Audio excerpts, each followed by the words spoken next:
гэхээр энэ 177 тэрбум төгрөгийн төсөл хөтөлбөрийг одоо сонгон шалгаруулах гэдэг байгаа. Энэ мөнгөөр энэ утааг урт хугацаанд одоо утаатай тэмцэх ямар төслийг бид нэр санхүүжүүлж болох юм бэ? Энэ дээр бол мэрэгжилтнүүдээс саналын авъя, төслийн авъя, энэ тухайн санал төслүүдийг уралдуулад энэчнээс шалгарсан санал төслийг бол бид нар нийтийн иргэдийн төлөөлөгчдийн хурлаар дамжуулан засагт хүргье гэдэг ийм төлөвлөгөөтэй ажиллаж байгаа.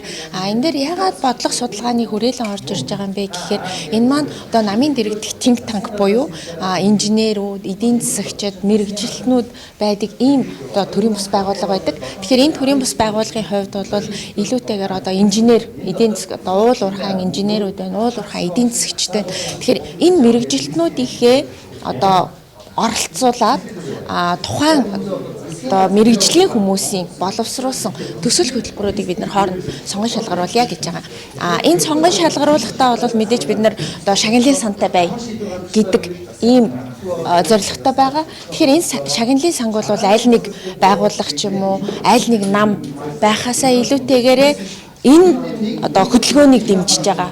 Тийм ээ, олон нийтээсээ босгоё гэдэг ийм үндсэн дээр бол Finberry CGMN гэдэг краудфандинг буюу олон нийтийн санхүүжилт татдаг энэ платформыг ашиглаж одоо шагналын сангаа босгох гэж байгаа